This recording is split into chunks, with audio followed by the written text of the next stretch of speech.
Hi this is Sridhar zoology YouTube channel.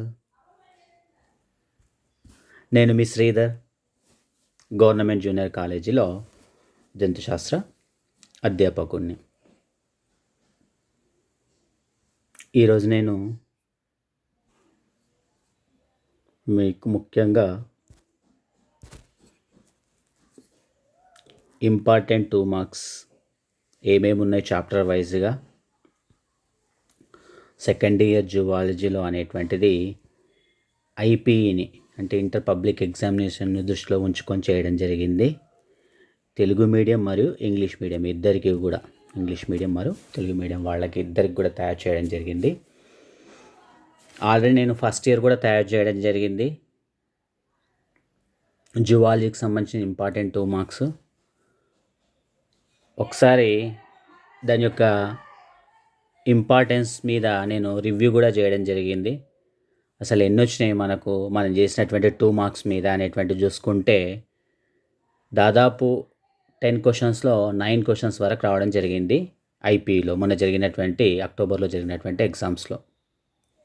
ఇప్పుడు కూడా నేను చేసినటువంటి ఇంపార్టెంట్ ఈ 2 మార్క్స్ క్వశ్చన్స్ ఏవైతే ఉన్నాయో మొదట మనము ఈ 2 మార్క్స్ క్వశ్చన్లు చదువుకోవాలి, ఇంపార్టెంట్ కాబట్టి. ఆ తర్వాత మీకేమైనా ఇంపార్టెంట్ అనిపిస్తే చదువుకోండి.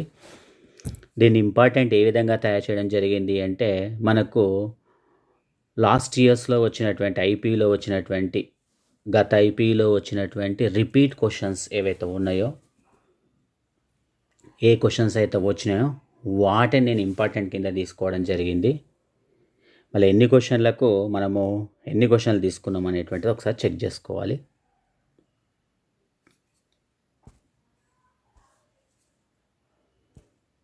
ఒకసారి చూసినట్లయితే మనకు ఆల్రెడీ నేను బ్లూ ప్రింట్ కూడా తయారు చేయడం జరిగింది సెకండ్ ఇయర్ జువాలజీకి సంబంధించి.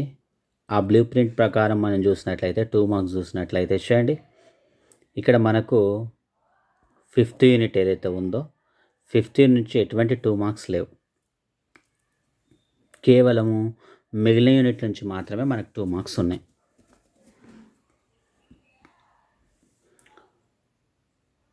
ఆ తర్వాత ఇక్కడ 1A డిలీటెడ్, అదేవిధంగా ఇక్కడ 7th ఆర్గానిక్ ఎవల్యూషన్ కూడా డిలీటెడ్. ఈ 3 చాప్టర్స్ మినహాయించి మిగిలినటువంటి చాప్టర్స్ నుంచి మనకు 2 మార్క్స్ అనేటువంటివి రావడం జరుగుతుంది. ఇక్కడ 1 2 3 4 5 6 7 8 9 10. ఓకేనా, ఇక్కడ మనకు 2 మార్క్స్ రావడం జరుగుతుంది. మనకి ఇక్కడ ఇంగ్లీష్ మీడియం కనిపిస్తుంది. అదేవిధంగా మనం ఇక్కడ చూడండి తెలుగు మీడియం కూడా చూడండి, ఇక్కడ కనిపిస్తూ ఉంది మనకు. జీర్ణక్రియ శోషణ మొదలుపెట్టేసేయండి. అదేవిధంగా ఇక్కడ జీవ పరిణామం మొదలుపెట్టేసేయండి. ఇక రిమైనింగ్ చాప్టర్స్ నుంచి మనకు 2 మార్క్స్ అనేటువంటివి రావడం జరిగింది. జీవ పరిణామం తీసేసినాం, ఇక్కడ జీర్ణక్రియ శోషణం తీసేసినాం. ఇక రిమైనింగ్ చాప్టర్ నుంచి 1 2 3 4 5 6 7 8 9 10. ఆ తర్వాత ఇక్కడ మానవ ప్రత్యుత్పత్తి వ్యవస్థ నుంచి కూడా ఎటువంటి 2 మార్క్స్ అడగడం లేదు. ఇక మిగిలిన చాప్టర్ నుంచి మాత్రమే మనకు 2 మార్క్స్ అడగడం జరుగుతుంది. మళ్ళీ ఏ 2 మార్క్స్ మనకు ఇంపార్టెంట్ అనేటువంటిది ఒకసారి చెక్ చేసుకుందాం.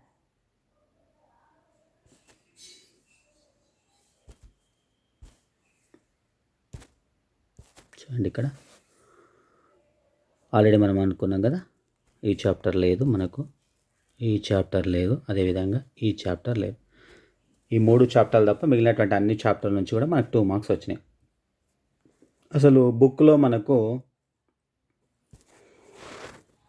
ఎన్ని 2 మార్క్స్ క్వశ్చన్స్ ఉన్నాయి చాప్టర్ వైజ్ చూద్దాం. బుక్లో ఉన్నటువంటివి 1Bలో మనకు 12 క్వశ్చన్స్ ఉంటాయి.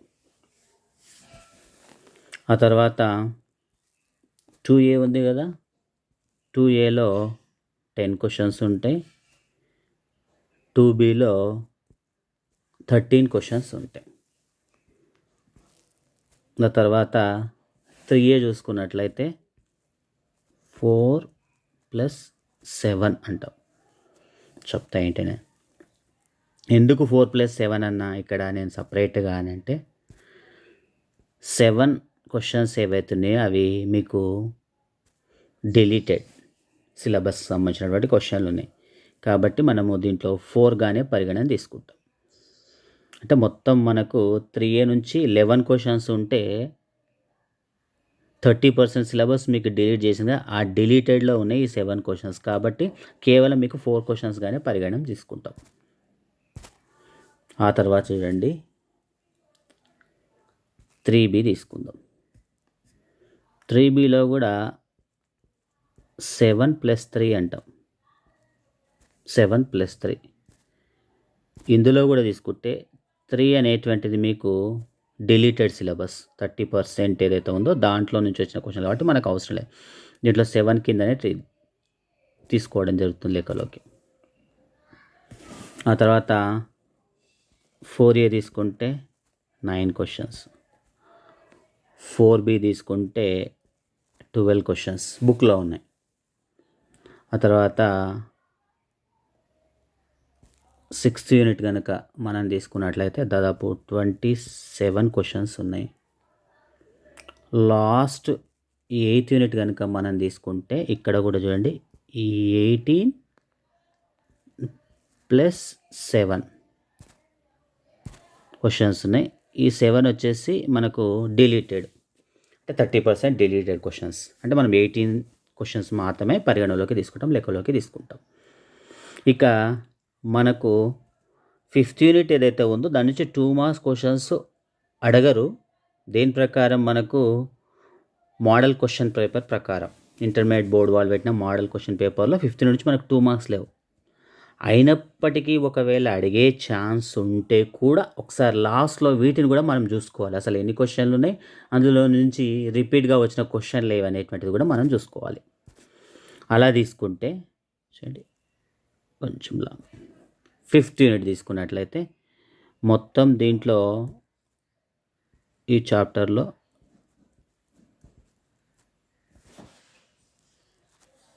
20+5 అందులో మళ్ళీ ఈ 5 ఏదైతే ఉందో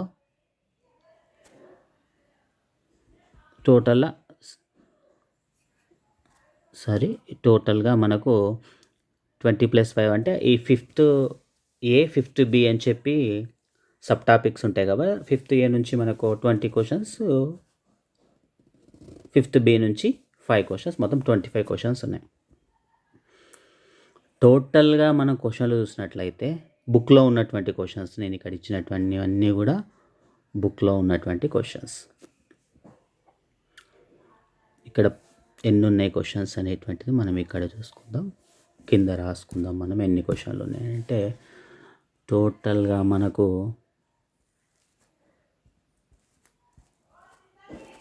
154 క్వశ్చన్స్ ఉన్నాయి. టోటల్గా 154 క్వశ్చన్స్ ఉంటే దాంట్లో మనకు 17 క్వశ్చన్స్ ఏవైతే ఉన్నాయో ఈ రౌండ్ చేసిన 7+3+7 ఇవి మనకు డిలీటెడ్ సిలబస్ కింద ఉన్నాయి. 17 క్వశ్చన్స్ ఇవి తీసేస్తే మొత్తం మనకి ఎన్ని క్వశ్చన్లు అయితే చూడండి, ఈ 154 నుంచి 17 తీసేస్తే 137. ఓకేనా? అంటే టోటల్ మనకు ఎన్ని క్వశ్చన్లు ఉన్నాయి, 137 క్వశ్చన్స్ ఉన్నాయి. 137 క్వశ్చన్లు ఉన్నాయి మనకు బుక్లో. మళ్ళీ ఇన్ని క్వశ్చన్లు ఉంటే వాటిని మనం సింప్లిఫై చేసి చాలా తక్కువ క్వశ్చన్లు మీకు ఇవ్వడం జరిగింది. చాలా తక్కువ క్వశ్చన్లు మేము ముందు ఉంచడం జరిగింది. మళ్ళీ ఏమేమి క్వశ్చన్లు ఎన్నెన్ని క్వశ్చన్లు ఇచ్చినా ఒకసారి మనం చెక్ చేసుకుందాం. 12 క్వశ్చన్స్ ఉంటే మీకు ఇంపార్టెంట్గా నేను ఎన్ని క్వశ్చన్లు ఇచ్చినా అంటే కేవలం 5 క్వశ్చన్స్ ఇచ్చాను. ఇక 10 క్వశ్చన్స్ ఉంటే ఎన్ని ఇచ్చిన తెలిసి ఇంపార్టెంట్ కింద ఒక 4 క్వశ్చన్స్ మాత్రమే ఇచ్చిన. 13 క్వశ్చన్స్ ఉన్నాయి యాక్చువల్గా మీకు బుక్లో. నేను ఎన్ని క్వశ్చన్లు ఇచ్చిన అంటే 8 క్వశ్చన్స్ ఇచ్చిన.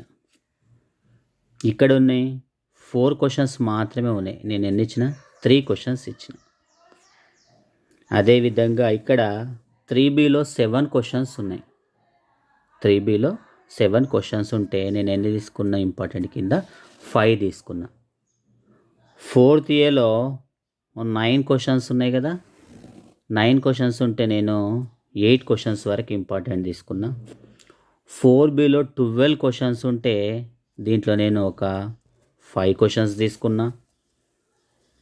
ఆ తర్వాత 15 యూనిట్లో 25 క్వశ్చన్స్ ఉన్నాయి, దీంట్లో నుంచి నేను ఒక 8 క్వశ్చన్స్ తీసుకున్నా. తర్వాత 16 యూనిట్లో 27 క్వశ్చన్స్ ఉంటే కేవలం నేను ఒక 6 క్వశ్చన్స్ మాత్రమే తీసుకున్నా. లాస్ట్ యూనిట్లో 18 క్వశ్చన్స్ ఉంటే 18 క్వశ్చన్స్లో నుంచి కేవలం నేను ఒక 13 క్వశ్చన్స్ తీసుకున్నా, 13 క్వశ్చన్లు తీసుకున్నా. ఈ బ్లూ కలర్లో ఉన్నవన్నీ కూడా ఏంటి అంటే నేను చాప్టర్ వైజ్గా ఇంపార్టెంట్ 2 మార్క్స్ క్వశ్చన్స్ ఎన్ని ఉన్నాయని చెప్తున్నాను. ఇటువైపు గ్రీన్ కలర్లో ఉన్న ఏంటి అంటే అసలు బుక్లో ఎన్ని క్వశ్చన్లు ఉన్నాయనేటువంటి చెప్తున్నా. ఇప్పుడు ఇంతకుముందు తీసుకున్నటువంటి లిస్ట్ ప్రకారం బుక్లో మొత్తం క్వశ్చన్లు ఎన్ని ఉన్నాయంటే 137 క్వశ్చన్స్ ఉన్నాయి. ఇక్కడ నేను రౌండ్ చేస్తున్నది 137 క్వశ్చన్స్ బుక్లో ఉంటే నేను ఇంపార్టెంట్ కింద మీకు ఎన్ని క్వశ్చన్లు ఇవ్వడం జరిగింది, ఇవన్నీ కూడా మనం టోటల్ చేస్తే ఎన్ని వస్తాయంటే కేవలం ఒక 65 క్వశ్చన్స్ వస్తాయి. అంటే 137లో నేను 65 క్వశ్చన్స్ వెరీ వెరీ ఇంపార్టెంట్ అని చెప్తున్నా. అంటే దాదాపు 50% కంటే తక్కువ క్వశ్చన్లు మనం చదివితే చాలు. మొదటివి చదివిన తర్వాతనే మిగిలినవి ట్రై చేయండి. అర్థమైంది అనుకుంటున్నా. 137 క్వశ్చన్లు ఉంటే అందులో కేవలం 65 క్వశ్చన్లు ఇంపార్టెంట్ అంటున్నా. చాప్టర్ వైజ్గా ఏ క్వశ్చన్లు ఉన్నాయనేటువంటిది నేను నెక్స్ట్ మీకు ముందు చెప్తా. ఇంగ్లీష్ మీడియం వాళ్ళకి ఇంగ్లీష్లో, అదేవిధంగా తెలుగు మీడియం వాళ్ళకు తెలుగులో ఏ క్వశ్చన్లు అనేటువంటి చెప్తా. ఒకసారి మీ దగ్గర ఉన్న మెటీరియల్ కానీ బుక్ కానీ ఉంటే టిక్ చేసుకోవడం మొదలు పెట్టుకోండి. ఏ చాప్టర్ వైజ్గా ఏ క్వశ్చన్లు ఉన్నాయనేటువంటి ఒకసారి టిక్ చేసుకుంటే అవి మాత్రం చదివిన తర్వాతనే మిగతా చదవడానికి ట్రై చేయండి. ఓకేనా. అంటే టోటల్ మనకి ఎన్ని వచ్చినాయి ఇప్పుడు సెకండ్ ఇయర్లో 65 క్వశ్చన్స్ ఉన్నాయి. ఆ 65లో నేను ఏం చేశానంటే యాక్చువల్ మానవ ప్రత్యుత్పత్తి వ్యవస్థ మన మోడల్ క్వశ్చన్ పేపర్ నుంచి చూస్తే 2 మార్క్స్ లేవు. అయినప్పటికీ కూడా మనకు పెద్దగా ఇబ్బంది ఏం లేదు. మనకు దీంట్లో నుంచి నేను కేవలం ఎన్ని తీసుకున్నా 8 క్వశ్చన్స్ మాత్రమే తీసుకున్నా. కాబట్టి ఒక 8 క్వశ్చన్స్ ఎక్స్ట్రా నేర్చుకుంటే అయిపోతుంది. ఆ 8 కలుపుకొని మనకి ఇక్కడ 65. ఓకేనా, అర్థమైంది అనుకుంటా. రైట్, ఇప్పుడు మనము టాపిక్ వైజ్గా ఉన్నటువంటి 2 మార్క్స్ ఏమేమి ఉన్నాయో చెక్ చేద్దాం. చూడండి, ఫస్ట్ మనకి ఇక్కడ 1B శ్వాసించడం వాయుల వినిమయంలో మనకు ఏమేమి క్వశ్చన్లు ఉన్నాయో చూసుకున్నట్లయితే కాంకే అంటే ఏమిటి, సెకండ్ క్లోరైడ్ విస్తాపం అంటే ఏమిటి, థర్డ్ ఏవైనా 2 వృత్తిపర శ్వాస రుగ్మతలను తెలిపి వాటి లక్షణాలు తెలపండి, ఫోర్త్ మామూలు శ్వాస కదలికలకు తోడ్పడే కండరాలేవి, తర్వాత ఫిఫ్త్ వచ్చేసి మనకు డయాగ్రామ్ ఇది ఆక్సీ హీమోగ్లోబిన్ వియోజన రేఖ పటం గీయండి. అంటే 1Bలో యాక్చువల్గా 12 క్వశ్చన్స్ ఉంటే మనము 5 క్వశ్చన్స్ ఇంపార్టెంట్ అని తీసుకున్నాం. ఇది తెలుగు మీడియం వాళ్ళకు. ఇప్పుడు ఇంగ్లీష్ మీడియం వాళ్ళకు చూద్దాం.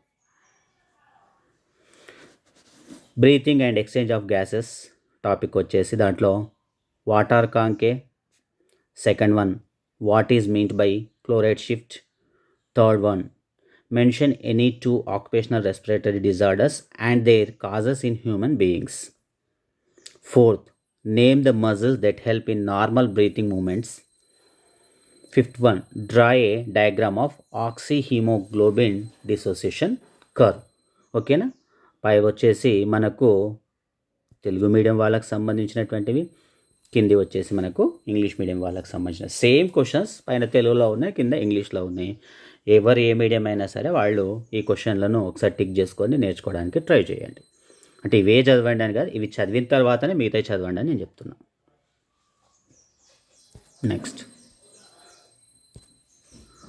నెక్స్ట్ వచ్చేసి మనకు 2A శరీర ద్రవాలు ప్రసరణ. దీంట్లో ఎన్ని క్వశ్చన్లు ఉన్నాయి, 10 క్వశ్చన్స్ ఉన్నాయి బుక్లో. దాంట్లోంచి మనం ఎన్ని తీసుకున్నాం, 4 తీసుకున్నాం. కంటిన్యూగా నెంబర్ ఇస్తున్నా చూడండి, అక్కడ 5 అయిపోయినాయి. కాబట్టి మానవుని గుండెలో తెబేషియస్ కవాటం ఎక్కడ ఉంటుంది, మానవంలో కుడి ఎడమ కర్ణిక జఠరిక రంధ్రాలను ఆవరించిన కవాటాల పేర్లు తెలుపమని అడుగుతున్నాడు. 8ది హార్దిక వలయం హార్దిక వెలువరింతను నిర్వచించండి, అంటే 2 నిర్వచించాలి. నెక్స్ట్ 9ది ధమనులు సిరల కంటే ఎందుకు ఎక్కువ స్థితిస్థాపకతతో ఉంటాయి, దాని గురించి చెప్పమంటున్నాడు. తర్వాత మనకు ఇంగ్లీష్ మీడియం వాళ్ళకి బాడీ ఫ్లూయిడ్స్ అండ్ సర్క్యులేషన్ అనేటువంటి టాపిక్ నుంచి 6th one, where is the valve of thebesius in the heart of man. 7th, name the valves that guard the left and right atrioventricular apparatus in man. 8th, define cardiac cycle and cardiac output. 9th one, why arteries are more elastic than the veins. ఓకేనా, మనకు Telugu medium తర్వాత English medium as it is questions ఎన్ని తీసుకున్నాం మనం? 4 questions తీసుకున్నాం. Next చూడండి 2b, విసర్జక పదార్థాలు వాటి విసర్జన అనే టాపిక్ నుంచి 10th వన్, వృక్క శృంగాలు వృక్క సూక్ష్మాంకురాలు అంటే ఏమిటి. 11th, బెర్టిని స్తంభాలు అంటే ఏమిటి. 12, గుచ్చగాలనాన్ని నిర్వచించండి. 13, రెన్నిన్ ఎంజైమ్ల మధ్య తేడా ఏమిటి. 14, జక్స్ట్రా గ్లామరులార్ కణాలు మాకులార్ డెన్సాల తేడాలు తెలుపమంటున్నాడు. 15, జక్స్ట్రా గ్లామరులార్ పరికరం అంటే ఏమిటి. 16, మూత్రం ఏర్పడటలో కర్ణికా నాట్రియూరిటిక్ పెప్టైడ్ పాత్ర ఏమిటి. కొద్దిగా ఏమిటి అక్కడ కనిపించడం లేదు, సర్చ్ చేసుకోండి.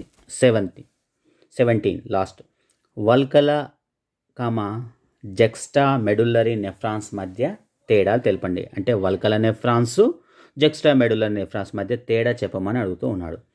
2bలో మనకి ఎన్ని ఉన్నాయి బుక్లో? 13 క్వశ్చన్లు ఉంటాయి. అందులోంచి మనం ఎన్ని తీసుకున్నాం? 8 క్వశ్చన్స్ ఇంపార్టెంట్గా తీసుకున్నాం.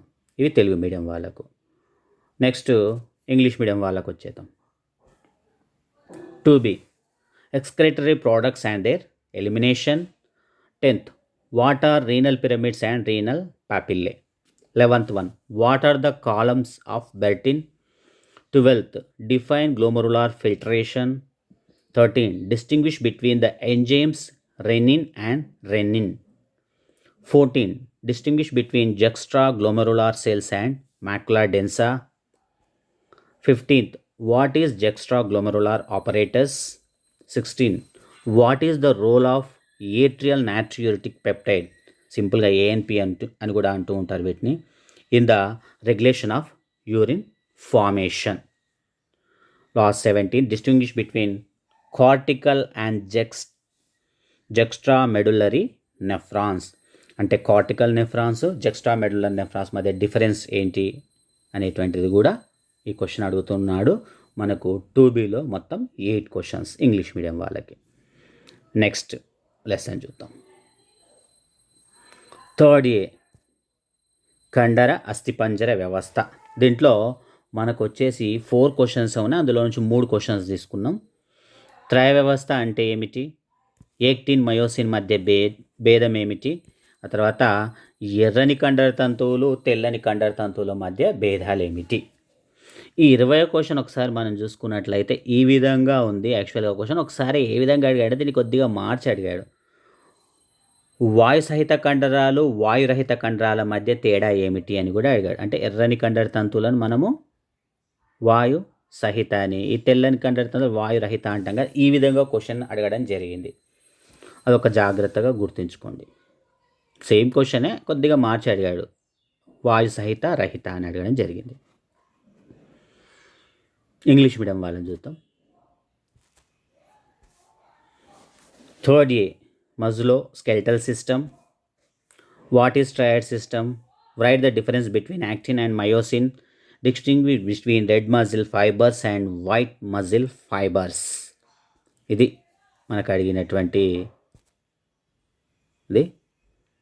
ఒకటి రెడ్ మజిల్ ఫైబర్స్ అన్నాడు, ఇంకోటి వైట్ మజిల్ ఫైబర్స్ అన్నాడు. దీన్నే మనకు aerobic muscle fibres, anaerobic muscle fibres అని కూడా మనకు డిఫరెంట్గా అడగడం జరిగిందని చెప్తున్నాను. ఏరోబిక్ మజిల్ ఫైబర్స్ అన్నాడు, రెడ్ మజిల్స్ని అయితే వీటినైతే ఎనరోబిక్ మజిల్ ఫైబర్స్ అని కూడా అడగడం జరిగింది. ఓకేనా, ఇది ఒక జాగ్రత్తగా గుర్తుపెట్టుకోండి. 20 అలా అడగవచ్చు, లేకపోతే ఇలా అడగవచ్చు. 3a, ఓకేనా, 3a కంప్లీట్ అయిపోయింది. నెక్స్ట్ వచ్చేసి మనకు 3b, నాడీ నియంత్రణ సమన్వయం అనే లెసన్ నుంచి మానవ మెదడును కప్పి ఉంచే రక్షణ పొలర్లు, తర్వాత కార్పస్ కెల్లోసం అనగానేమి, తర్వాత ఆర్బోర్ విటే గూర్చి మీరు తెలుసుకున్నది ఏమిటి? 24 సహానుభూత వ్యవస్థను ఉర్హ కటి విభాగం అంటారు ఎందుకు? సహసహానుభూత వ్యవస్థను కపాలత్రిక విభాగం అంటారు ఎందుకు? ఓకేనా? మొత్తం మనకు 3Bలో బుక్లో ఎన్ని క్వశ్చన్లు ఉన్నాయని చెప్పాను, 7 క్వశ్చన్స్ ఉన్నాయి. దాంట్లోంచి మనం ఎన్ని తీసుకున్నాం? 5 క్వశ్చన్స్ మాత్రం ఇంపార్టెంట్ కింద తీసుకున్నాం. ఇక ఇంగ్లీష్ మీడియం వాళ్ళకు వచ్చేసి చూడండి, 3rd B neural control and coordination. ఇందులో మనకు 21 name the cranial meninges covering the brain of man. What is corpus callosum? What do you know about arbor vitae? Why the sympathetic division is called thoracolumbar division? 25th last one. Why the parasympathetic division is called craniosacral division? ఓకేనా? ఇది మనకు 3rd Bకి సంబంధించినటువంటి important questions. Next 4Aకి వెళ్తున్నాం. 4A వచ్చేసి మనకు అంతఃస్రావక వ్యవస్థ. 26 ఆక్రోమెగాలి అంటే ఏంటి? ఈ అపస్థితిని కలిగేసే హార్మోన్. యాంటీడయోటిక్ హార్మోన్ అని దేన్ని అంటారు? దీన్ని స్రవించే గ్రంథి. 28 బాల్యంలో పరిమాణం పెరుగుతూ యుక్త వయసులో పరిమాణం తగ్గే గ్రంథి పేరు రాయండి. 29 డయాబెటిస్ ఇన్సిపిడస్ డయాబెటిస్ మిలిటస్ మధ్య భేదమేమి? 30 ఇన్సులిన్ షాక్ అంటే ఏంటి? 31 వచ్చేసి పోరాట పలాయన హార్మోన్ అని దేన్ని అంటారు? 32 వచ్చేసి ఎరిథ్రోపాయిటిన్ అంటే ఏంటి? దీని విధి ఏమిటి? 33 వచ్చేసి లాంగర్హాన్స్ పుట్టికలని వేటిని అంటారు? బుక్లో మనకు మొత్తం ఎన్ని క్వశ్చన్స్ ఉంటాయి? 9 క్వశ్చన్స్ ఉంటాయి. అందులోంచి మనం 8 క్వశ్చన్లు ఇంపార్టెంట్గా తీసుకోవడం జరిగింది, తెలుగు మీడియం వాళ్ళకి సంబంధించినటువంటిది. అదేవిధంగా ఇంగ్లీష్ మీడియం వాళ్ళకి సంబంధించినటువంటిది చూసుకోండి. Endocrine system and chemical coordination unit పేరు. Question what is acromegaly? Name the hormone responsible for this disorder. 27 which hormone is called antidiuretic hormone? Write the name of the gland that secretes it. 28 name the gland that increases in size during childhood and decreases in size during adulthood. What important role does it play in case of infection? 29 distinguish between diabetes insipidus and diabetes mellitus. What is insulin shock? 31 which hormone is commonly known as fight and flight hormone? 32 what is erythropoietin? What its function? 33 last what are isolates of Langerhans? ఓకేనా? 4th Aలో English medium వాళ్ళకు సంబంధించినటువంటి questions వచ్చేసి మనకి 8 questions ఉన్నాయి. ఓకేనా? మీరు ఏం tension పడాల్సిన అవసరం లేదు. ఇక్కడ మీరు ఒకసారి స్క్రీన్ షాట్ తీసుకొని కూడా నిదానంగా మీరు బుక్లో టిక్ చేసుకోవచ్చు. ఓకేనా? నెక్స్ట్ చాప్టర్కి వెళ్ళిపోదాం. తర్వాత తెలుగు మీడియం వాళ్ళకు 4th B కదా, రోగ నిరోధక వ్యవస్థ. 12 క్వశ్చన్స్ ఉంటే దాంట్లో ఎన్ని తీసుకున్నా? 5 తీసుకున్నా. రోగ నిరోధక వ్యవస్థలను నిర్వచించండి. అప్పుడే జన్మించిన శిశువులకు కొలోస్ట్రమ్ అత్యావశ్యకం నిరూపించండి. 36 ఫెర్ఫోరిన్స్ గ్రాంజైమ్స్ మధ్య గల భేదాలు తెలపండి. 37 పరిపూరక ప్రోటీన్లు అంటే ఏమిటి? 38 సహజ కృత్రిమ అసాంక్రత మధ్య భేదం ఏమిటి? బహుశా ఈ క్వశ్చన్ లేకపోవచ్చేమో మీ బుక్లో, కానీ ఒకసారి అడిగాడు ఈ క్వశ్చన్. చాలా ఈజీగానే ఉంటుంది దీనికి సంబంధించిన ఆన్సర్. వీటికి సంబంధించిన ఆన్సర్లను కూడా నేను వీడియోలు చేయడం జరిగింది. డెఫినెట్గా ఆ వీడియోలకు సంబంధించినటువంటి లింక్స్ని డిస్క్రిప్షన్లో ఇస్తాను, ఒకసారి చూడండి. ఓకేనా? రైట్. ఇక ఇంగ్లీష్ మీడియం వాళ్ళకు వచ్చేస్తే 4th B immune system. 34 define the terms immunity and immune system. 35 colostrum is very much essential for the newborn infants. Justify. 36 differentiate between perforins and granzymes. 37 what are complement proteins? 38 distinguish between innate immunity, acquired immunity. ఈ question ఏదైతే ఉందో ఇది మీకు బుక్కులో లేదు, అయినా ఒకసారి చూడండి, వచ్చింది కాబట్టి ఇది ఒక జాగ్రత్త అనుకోండి. ఓకేనా? నెక్స్ట్ ఇక 4th B కంప్లీట్ అయినాక నేను 5th చెప్పాను. ఎందుకంటే ఈ మోడల్ క్వశ్చన్ పేపర్లో 5thలో నుంచి మన క్వశ్చన్లే కాబట్టి లాస్ట్లో చూద్దాం అవి. నెక్స్ట్ మనము 6th యూనిట్కి వచ్చేసినాం. జన్యుశాస్త్రం. దీంట్లో ఎన్ని క్వశ్చన్లు ఉన్నాయి మనకు 27 క్వశ్చన్స్ ఉంటాయి, అందులో 6 మాత్రమే తీసుకున్నా చూడండి. ఈ రిపీట్ క్వశ్చన్. ప్లియోట్రోపీ అంటే ఏమిటి, బహుళ యుగ్మ వికల్పాలు అంటే ఏమిటి, ఏక ద్వయస్థితిక అంటే ఏమిటి, హ్యాప్లో డిప్లాయిడ్ అన్నాం. తర్వాత టర్నర్ సిండ్రోమ్ అంటే ఏంటి, దాని క్యారెక్టర్ తెలపండి. డిఎన్ఏ ఫింగర్ ప్రింటింగ్ టెక్నాలజీ 2 అనువర్తనాలను పేర్కొండి. 44 లాస్ట్ వన్. ఒక శిశువు రక్తవర్గం O, తండ్రి రక్తవర్గం A, తల్లి రక్తవర్గం B అయితే ఆ జనకుల యొక్క జన్యురూపాలు, జన్మించబోయే శిశువుల యొక్క జన్యురూపాలు తెలపండి అనేటువంటి క్వశ్చన్ మనకు 6th యూనిట్లో ఉంది. టోటల్గా మనకి ఎన్ని క్వశ్చన్లు ఉన్నాయి 6th యూనిట్లో? 6 క్వశ్చన్స్ ఉన్నాయి తెలుగు మీడియం వాళ్ళకు. సేమ్ యాజ్ ఇట్ ఈస్ మనకు ఇంగ్లీష్ మీడియం వాళ్ళకు చూసినట్లయితే. 5th genetics. ఫస్ట్ది what is pleiotropy. 40 what are multiple alleles. What is haplodiploidy. What is Turner syndrome. 43 list out any 2 applications of DNA fingerprinting technology. 44 a child has blood group O if the father has blood group A and mother blood group B. Work out the genotypes of the parents and the possible genotypes of the other offsprings. ఓకేనా? ఇవి genetics సంబంధించినటువంటి questions, both English and Telugu medium స్టూడెంట్స్కి. Next last 8th chapter మనకు last chapter అనువర్తిత జీవశాస్త్రము. దీంట్లో క్వశ్చన్లు వచ్చేసి మనకు 25 క్వశ్చన్స్ ఉంటాయి, కానీ మీకు 70% కింద అయితే 18 క్వశ్చన్స్ ఉంటాయి. 18 క్వశ్చన్లో నుంచి నేను 13 క్వశ్చన్లు తీసుకున్నాను, ఒక 5 తీసేసినాం అంతే. చూడండి కంటిన్యూ. 44 అయిపోయింది కదా, ఇక్కడ 45 అంతఃప్రజనం యొక్క ఏవైనా 2 ప్రయోజనాలు. లేయర్స్ బ్రాయిలర్స్ పదాలు నిర్వచనం. ఎపికల్చర్ అనగానేమి. తేనెటీగ కాలనీలో డ్రోన్ ఈగలు కూల్ ఈగల మధ్య భేదాలు తెలపండి. ఆక్వాకల్చర్ ఫిసికల్చర్ మధ్య వ్యత్యాసం తెలపండి. ఒకటి హైపోఫైజేషన్ అనే పదాన్ని నిర్వచించండి. ఏవైనా 2 భారత 2 విదేశీ కార్పు చేపల పేర్లు తెలుపుము. 52 ఏవైనా 4 చేప ఉప ఉత్పత్తులను ఉదాహరణించండి. తర్వాత 53 ఇన్సులిన్లో ఎన్ని అమైనో ఆమ్లాలు ఉన్నాయి, ఎన్ని పాలిపెప్టైడ్ గొలుసులు గలవు. తర్వాత ఏడిఏ దేన్ని సూచిస్తుంది, దీని లోపం వల్ల వచ్చే వ్యాధి, అంటే ఏడిఏ లోపం వల్ల వచ్చే వ్యాధి. తర్వాత 55 జన్యు పరివర్తిత జంతువు పదాన్ని నిర్వచించండి. 56 Guardian angel of cell genome అని దేని పిలుస్తారు. లాస్ట్ 57 క్యాన్సర్ కణాల ఏవైనా 4 లక్షణాలు తెలపండి. మొత్తం మనకు ఇక్కడ 8th యూనిట్ నుంచి 13 క్వశ్చన్లు మనం తీసుకోవడం జరిగింది. 45 నుంచి 57 అంటే టోటల్గా మనకు 13 క్వశ్చన్లు తెలుగు మీడియం వాళ్ళకు. సేమ్ ఇంగ్లీష్ మీడియం వాళ్ళకు చూద్దాం.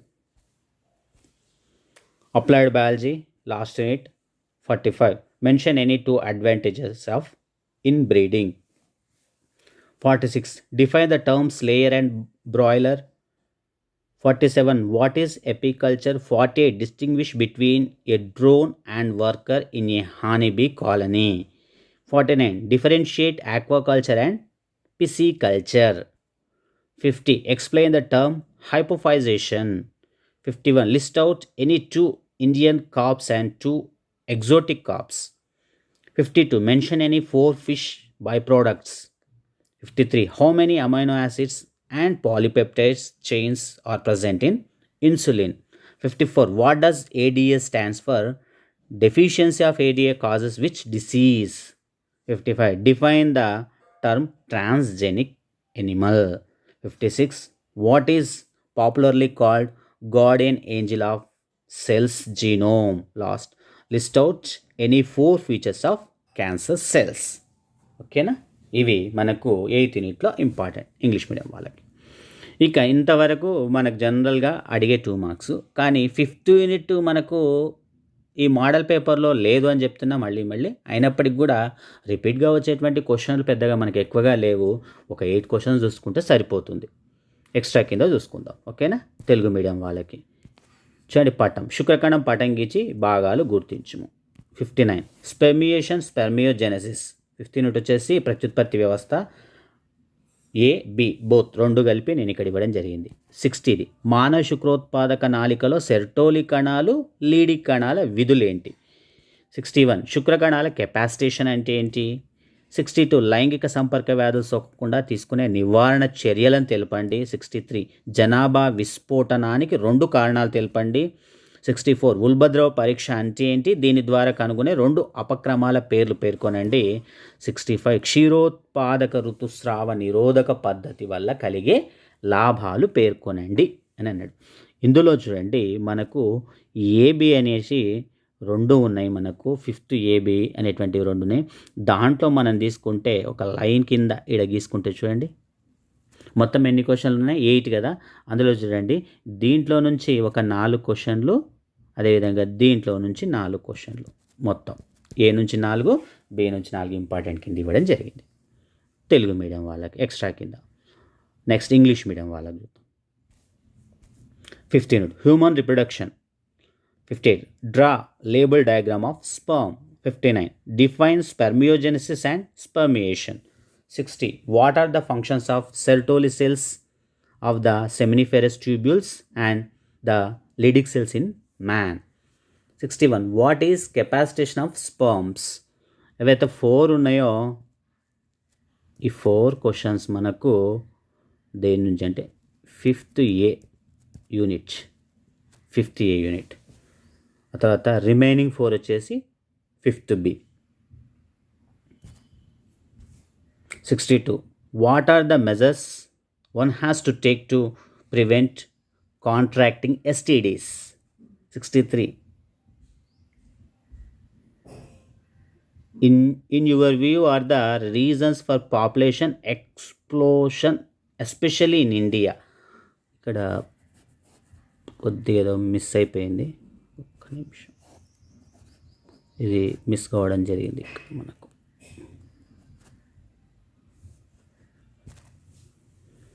ఇక్కడ మనకు వాట్ అని రావాలి, హెచ్ఏటి మాత్రమే పడ్డది. ఇక్కడ మనము డబ్ల్యూ అని రాసుకోండి. What in your view are the reasons for population explosion especially in India. ఓకేనా. Next 64 what is amniocentesis. Name any 2 disorders that can be detected by amniocentesis. ఓకేనా. Last 65 mention the advantages of lactational amenorrhoea method. ఓకేనా. ఇక్కడ first 4 వచ్చేసి 5th ఏ, next 4 వచ్చేసి 5th B. ఇట్లా 5th ఏ 5th B unit. ఓకేనా. దీంతో total questions ఎన్ని వచ్చినాయి మనకు అంటే 65 క్వశ్చన్స్ అనేటువంటివి రావడం జరిగింది. ఈ 65 ఇంపార్టెంట్. ఫస్ట్ ఇవి చదివిన తర్వాతనే మిగతాయి చదవడానికి ట్రై చేయండి మీరు. మ్యాక్సిమం 65 నుంచే మనకు రావడం జరుగుతుంది. మిస్ అయ్యే ఛాన్స్ ఉండొచ్చు. మేబీ నేను మొన్న చేసినటువంటి ఫస్ట్ ఇయర్లో 9 క్వశ్చన్స్ రావడం జరిగింది. 71 ఏమో నేను ప్రిపేర్ చేస్తే 9 క్వశ్చన్స్ రావడం జరిగింది, ఒకటి మిస్ అయింది. 65 చేయడం జరిగింది. మేబీ మిస్ కావచ్చేమో, ఒకటి కూడా చెప్పడానికి వీల్లేదు. కాబట్టి ఇవి చదివిన తర్వాత మిగతా మీకేమన్నా ఇంపార్టెంట్ అనిపించినా, మీ సార్ వాళ్ళు ఏమన్నా ఇంపార్టెంట్ అని చెప్పినా అవి కూడా చదవడానికి ట్రై చేయండి. ఓకేనా. మళ్ళీ ఇందులో నేను క్వశ్చన్స్ మాత్రమే కాదు, వీటికి సంబంధించిన ఆన్సర్స్ కూడా మీకు వీడియో రూపంలో చేయడం జరిగింది. వాటికి సంబంధించిన లింక్ డెఫినెట్గా డిస్క్రిప్షన్లో ఇస్తా. అదేవిధంగా బ్లూ ప్రింట్ కూడా చేయడం జరిగింది. అంటే ఏ చాప్టర్ నుంచి మనకు 4 వస్తాయి, ఏవి 8 వస్తాయి అనేటువంటి ఒకసారి బ్లూ ప్రింట్కి సంబంధించిన లింక్ కూడా మీకు ఇస్తాను. అది కూడా ఒకసారి చూడండి. ఈ ఆన్సర్కి సంబంధించినటువంటి 2 మార్క్స్ ఆన్సర్ సంబంధించినటువంటి వీడియోలు కూడా ఒకసారి డెఫినెట్గా ట్రై చేయండి. ఇవి తెలుగు మీడియం వాళ్ళకి మాత్రం తయారు చేయడం జరిగింది. ఆల్రెడీ నేను చాలా రోజులు అయిన తయారు చేసి మళ్ళీ ఒకసారి లింక్ పెడితే చూసుకోవచ్చు మీరు. క్వశ్చన్స్ మాత్రమే కాకుండా వాటికి సంబంధించిన ఆన్సర్స్ కూడా మనం లాస్ట్లో చూసుకోవచ్చు. ఓకేనా.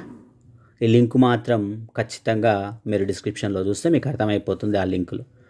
అదేవిధంగా మీకు నచ్చితే డెఫినెట్గా మీ ఫ్రెండ్స్ ఎవరైనా ఉంటే షేర్ చేయండి ఈ లింకు. వాళ్ళకు కూడా ఇబ్బంది లేకుండా ఏవి చదవాలి, అన్నీ చదవాలా అనేటువంటి టెన్షన్ అనేటువంటిది ఉంటుంది. ఆ టెన్షన్ మనకు తొలగిపోవాలంటే ఏవి ఇంపార్టెంటో చూసుకొని అవి చదువుకుంటే సరిపోతుంది. ఇంతకుముందు నేను చెప్పిన దాదాపు 137 క్వశ్చన్స్ ఉన్నాయి. అందులో నుంచి మనం కేవలం ఒక 65 మాత్రం తీసుకుంటున్నాము. అంటే సగానికి కంటే ఇంకా తక్కువగా ఉన్నాయి. సగం అంటే కూడా మనకు 50%, అంతకంటే తక్కువ క్వశ్చన్లే మీకు ఇవ్వడం జరిగింది. ఇవి చూసుకున్న తర్వాతనే మిగతావి చూసుకుని ఇక్కడ ట్రై చేయండి. ఎందుకంటే మనకు ఫస్ట్ సెక్షన్ ఏలో 10 క్వశ్చన్స్కు 10 క్వశ్చన్స్ చేయాలి. అసలు ఛాయిసే లేదు. కాబట్టి వదిలిపెట్టడానికే వీల్లేదు. అందుకొరకే నేను 5th యూనిట్లో కూడా ఇంపార్టెంట్ క్వశ్చన్స్ ఇవ్వడం జరిగింది. అదే మీరు 4 మార్క్స్ క్వశ్చన్స్ కానీ 8 మార్క్స్ క్వశ్చన్స్ అయితే ఓ చాప్టర్ వదిలిపెట్టినా మనకు వేరే చాప్టర్ నుంచే వస్తున్నాయి. కాబట్టి మనం బెస్ట్గా 2, 3, 4 క్వశ్చన్లు నేర్చుకుంటే కూడా మనకు రావడానికి అవకాశం ఉంది. మెయిన్గా ఏం క్వశ్చన్లు చదవాలి ఎలా అనేటువంటి నెక్స్ట్ వీడియోలో చెప్తే, ఇప్పుడు చెప్పాను 4 మార్క్స్ కానీ 8 మార్క్స్ కానీ. కేవలం ఇప్పుడు నేను 2 మార్క్స్ గురించి మాత్రమే మాట్లాడుతున్నా. చాయిస్ లేదు కాబట్టి డెఫినెట్గా అన్నీ కవర్ చేయాల్సిందే. ఓకేనా? రైట్. చూడండి, నా టాపిక్ నచ్చిన నేను చెప్పినటువంటి వీడియోలు చూడండి. ఆ టాపిక్ని తప్పకుండా నా ఛానల్ సబ్స్క్రైబ్ చేసుకోండి. అదేవిధంగా లైక్ చేయండి, షేర్ చేయండి మీ ఫ్రెండ్స్కు. పక్కనే బెల్ సింబల్ ఉంటుంది, నొక్కండి. ఇంకా నేను కొత్త వీడియోలు చేసిన 4 మార్క్స్ 8 మార్క్స్ ఇంపార్టెంట్ చెప్పినా కూడా వాటికి సంబంధించిన వీడియోలు కూడా డెఫినెట్గా చేస్తాను, అప్లోడ్ చేస్తాను. వెంటనే మీకు నోటిఫికేషన్ రావడం అనేటువంటిది జరుగుతుంది. తప్పకుండా బెల్ సింబల్ నొక్కండి, ఫ్రెండ్స్కి షేర్ చేయండి. ఓకేనా? All of you bye. Thank you.